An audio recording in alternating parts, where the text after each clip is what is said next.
Pai do Senhor, meus queridos irmãos, graças a Deus estamos aqui concluindo o nosso ciclo de estudo sobre o livro de Atos. Estamos agora na nossa terceira aula e é um prazer saber que você está acompanhando. Espero em Deus que tenha sido de proveito para você e que você, caso tenha qualquer dúvida, entre em contato conosco. Nós temos ali no final a nossa página, né? E você está convidado a estar conosco nos comentários, na observação e na apreciação de todos os estudos que estão sendo ministrados. Deus nos abençoe e agora vamos continuar a conclusão do estudo do livro de Atos. Estamos agora no capítulo 23 e 24, em que nós vimos que na nossa aula anterior o apóstolo Paulo tinha se apresentado no templo e ele foi acompanhado de algumas pessoas que eram judeus. Mas dentro do templo, quando ele estava concluindo o seu voto, alguns judeus de outras regiões que já haviam visto Paulo e as suas pregações, ao encontrarem com ele no templo, não só levantaram um alvoroço, mas também pelo fato dele estar acompanhando de pessoas que eles não conheciam e julgaram que aquelas pessoas que estavam com Paulo eram gentios. Então, por uma dupla situação, houve um grande alvoroço e eles tentaram então lançar mão de Paulo para o espancamento, né, para que ele fosse disciplinado. Primeiro porque ele pregava, segundo eles, uma doutrina contrária do judaísmo. E para piorar a situação, porque para eles, as pessoas que Paulo tinha levado ali para o templo eram gentios. Ou seja, para eles, Paulo já estava tendo tanto desprezo pela religião dos judeus, que estava levando gentios. E, segundo a lei dos judeus, era terminantemente um gentio entrar nas instalações do templo. Mesmo se ele fosse romano, eles iriam retaliar e a penalidade seria a morte. Então, quando pegaram Paulo ali, e já iam cometer um ato de disciplina contra ele, então o tribuno veio e conseguiu tirar Paulo das garras ali daquela turba enfurecida. Então, como nós vimos no nosso encontro passado, Paulo foi apresentar um discurso e ele foi rejeitado justamente porque falou que, além de Jesus aparecer para ele, que o Senhor ordenou que ele pregasse para os gentios também. Então, uma grande rebelião se deu ali.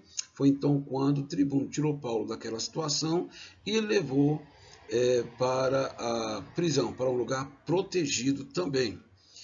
Sendo que depois foi convocado a direção, ou o sinédrio, foi convocado para estar junto com Paulo ali, para prestarem as suas acusações contra o apóstolo Paulo. Então, nesse capítulo agora, nós estamos vendo agora Paulo sendo julgado e os judeus com as suas termos de acusações contra Paulo no capítulo 23. E nós vemos ali que nessa primeira defesa, esse primeiro encontro de Paulo com seus opositores, Paulo não tinha ninguém do lado dele. Tudo foi muito surpreso, os apóstolos não puderam estar ali com ele, a fúria era muito grande, então Paulo ficou na estrita dependência do Espírito Santo, como Jesus já havia falado anteriormente, que durante perseguições nós não deveríamos ter medo ou temer quanto ao que falar, porque o Espírito Santo nos daria as palavras necessárias para testificarmos acerca do Evangelho de Jesus. Então, Paulo vai fazer a sua defesa diante dele e ele, percebendo que os acusadores de Paulo constituíam de dois públicos, saduceus e fariseus, a quem ele conhecia muito bem os dois, porque ele fazia parte dos fariseus. E ele sabia que os saduceus não criam em espíritos, não criam em ressurreição, não criam em anjos. E ele sabia também que os fariseus, ao contrário, criam em todos os princípios bíblicos, na ressurreição, nos anjos, nos espíritos, né? Então, Paulo vai usar como um argumento principal que ele está sendo julgado, que ele está sendo perseguido, porque ele crê na ressurreição dos mortos. Quando ele fala isso, uma grande confusão se dá entre aqueles dois grupos de saduceus e fariseus, alguns achando que por causa da sua da sua fé, por causa daquilo que ele proferiu, que cria, que era a ressurreição dos mortos, os fariseus achavam que ele não tinham nada que sofrer aquelas acusações. Os saduceus, pelo contrário, achavam-se que ele merecia, e a contenda entre os dois grupos foi tão grande que o tribuno ficou com receio de que os ânimos se exaltassem de novo e eles avançassem em Paulo novamente, para que ali eles fizessem algo contra a vida de Paulo. E ele é retirado então daquele momento, daquele meio, e lá na cadeia o Senhor aparece a Paulo por meio de uma visão. E nessa visão o Senhor fala para Paulo: tenha ânimo, assim como de mim testificaste em Jerusalém, assim importa que testifique também em Roma.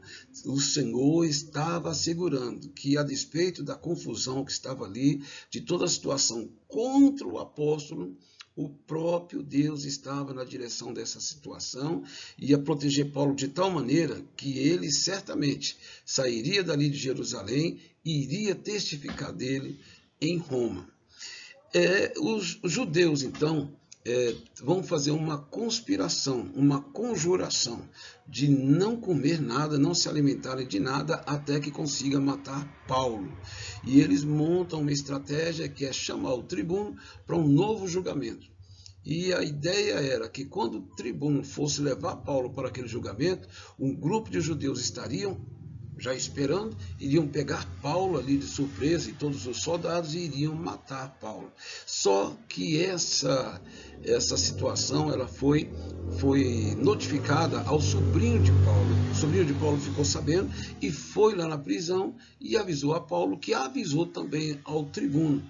Diante dessa situação, o próprio tribuno tomou a providência de tirar Paulo ali de Jerusalém e levá-lo para Cesareia, para apreciação do governador Félix. Vamos ver agora o nosso próximo bloco.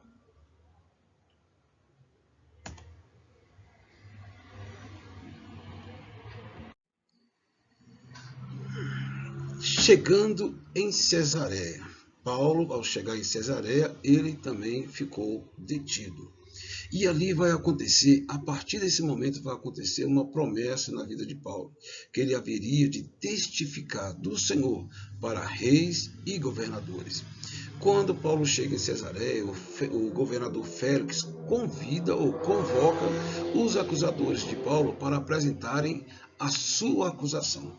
As acusações contra Paulo eram mais ou menos em 3 linhas. A primeira, ele era acusado de sedição, levantando o povo contra o governo, ou seja, que Paulo seria um agitador.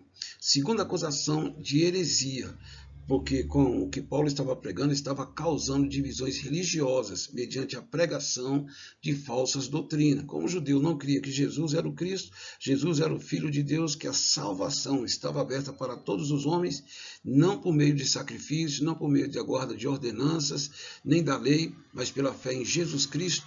Isso era contrário a todos os fundamentos da fé dos judeus. Por isso eles acusavam Paulo de heresia.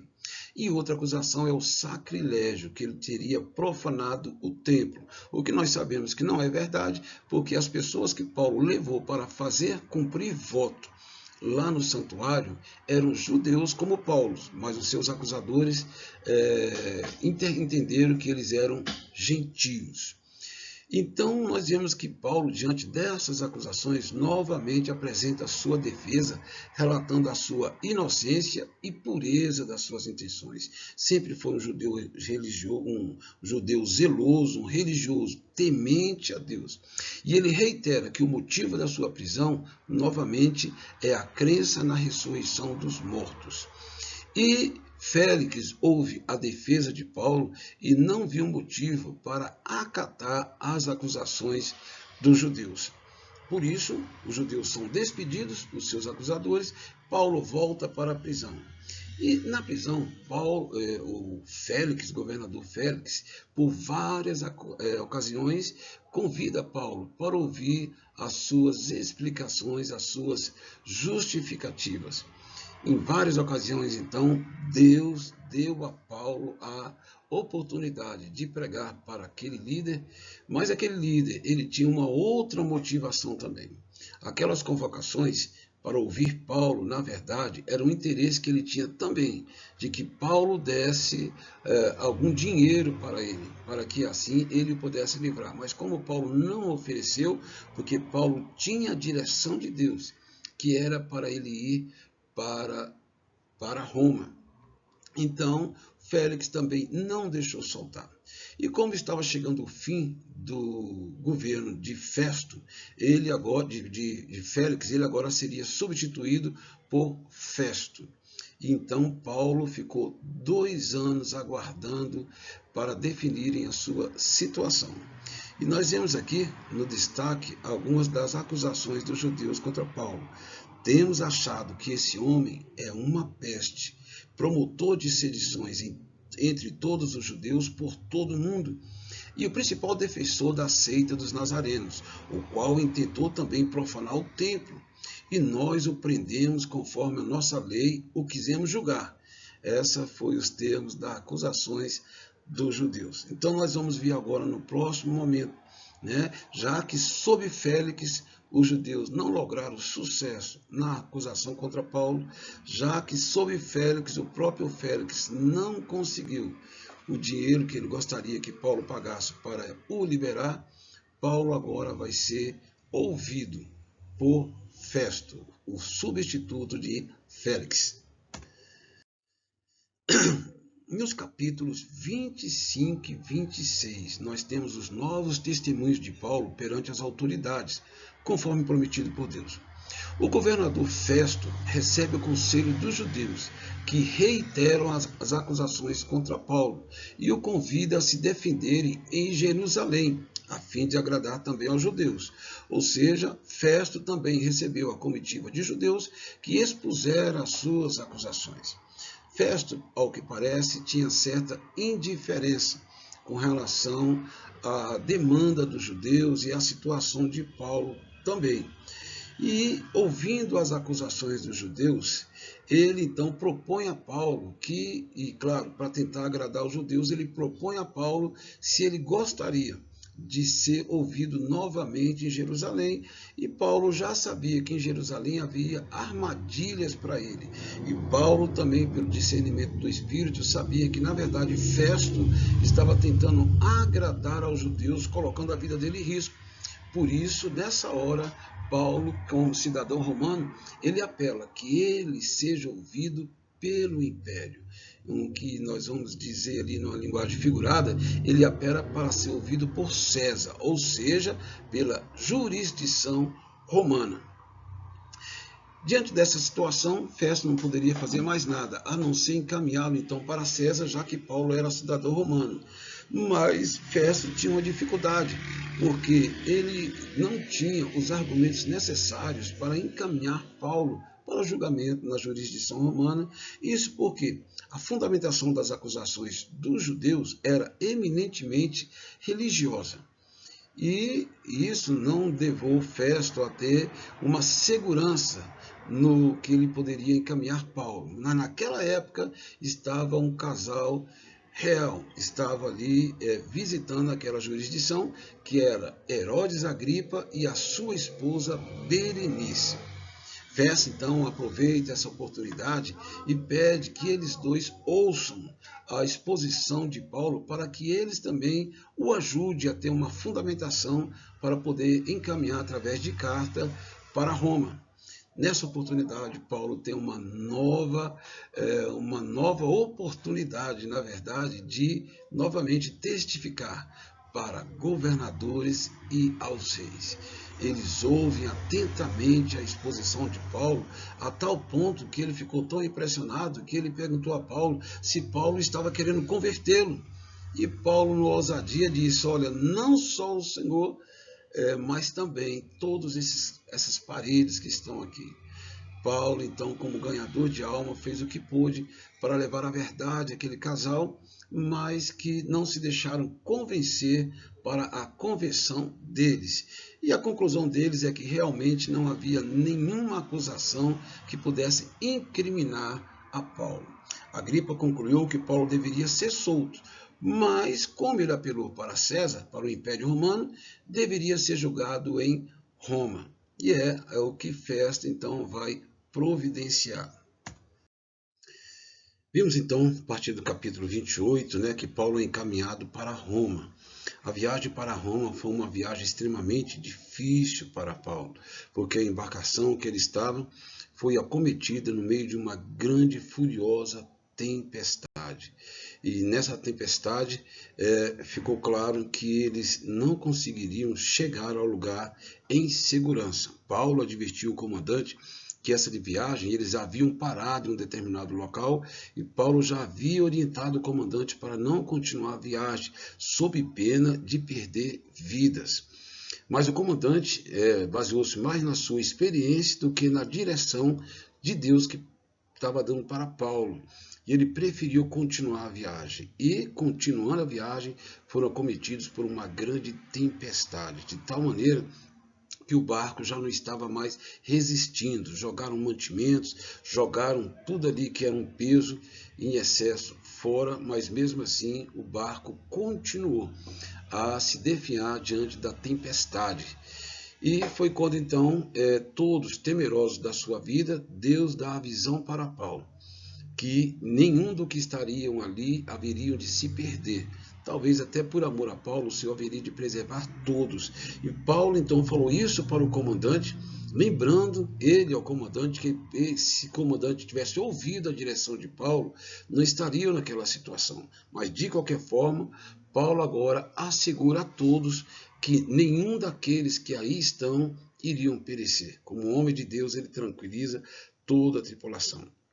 Mas isso não quer dizer que não houve dificuldades.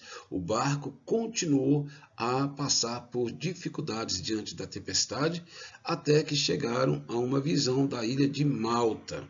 Próximo à ilha de Malta, o barco já não estava mais aguentando quando começou a se despedaçar e ser destruído. Foi quando então a própria tribulação julgou melhor deixar que os condenados que estavam junto com Paulo morressem e eles escapassem. Paulo, sabendo disso, falou que se eles fizessem isso, nem eles nem ninguém seria salvo. E isso fez então com que todos voltassem atrás e procurassem poupar a vida daqueles homens, permitindo que eles voltassem, através de se apegar em destroços do barco, chegassem à margem de Malta. E graças a Deus, todos conseguiram chegar são e salvo nas praias de Malta. Quando todos estavam já ali em Malta, nós vamos ver um milagre inesperado. Procurando se aquentar, Paulo estava recolhendo gravetos para colocar ali na fogueira.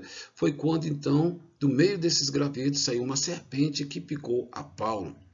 Os que estavam ali presentes falaram em seus corações que certamente Paulo era um homem que fez coisas erradas e que agora, se ele escapou do barco, mas do julgamento de morrer pela picada da cobra, ele não escaparia. Como Paulo apenas balançou a serpente e continuou fazendo as suas atividades e não teve nenhuma reação, nada aconteceu com Paulo, fruto do veneno da serpente, eles agora passaram a pensar, não Paulo como criminoso, mas Paulo como um Deus. Quando então Paulo aproveita mais uma vez a oportunidade para apontar o Evangelho para Jesus Cristo, o Salvador do mundo. E ali na sua exposição do Evangelho, ele orou por uma pessoa que estava enferma, chamando a atenção da população, e então ali nós vamos ver que Paulo foi grandemente usado em milagres em favor dos habitantes daquela ilha. E eles, por sua vez, lhe retribuíram com honra e mantimentos. Paulo, então, mais uma vez, se permitiu ser usado naquela região. E agora o barco está se deslocando finalmente para Roma. E como de costume, Paulo tinha o mesmo ideal de Jesus Cristo, quando diz que ele veio buscar, em primeiro lugar, as ovelhas perdidas da casa de Israel. Paulo, então, assim que cheguei em Roma, convoca todos os anciãos para ouvir o que ele tinha a falar com relação às suas ideias e às suas pregações, e para ouvir também as acusações que os judeus tinham contra ele. Aquele grupo de homens falou para Paulo que nenhuma acusação, nenhum relato chegou a respeito do apóstolo Paulo contra as suas pregações. e demonstraram atenção e a intenção de ouvir o apóstolo Paulo. Qual eram as palavras que Paulo tinha a falar com ele? Paulo, então, durante vários dias ali, estava expondo para aqueles homens o seu testemunho de conversão e demonstrando também, pregando o evangelho de Jesus Cristo.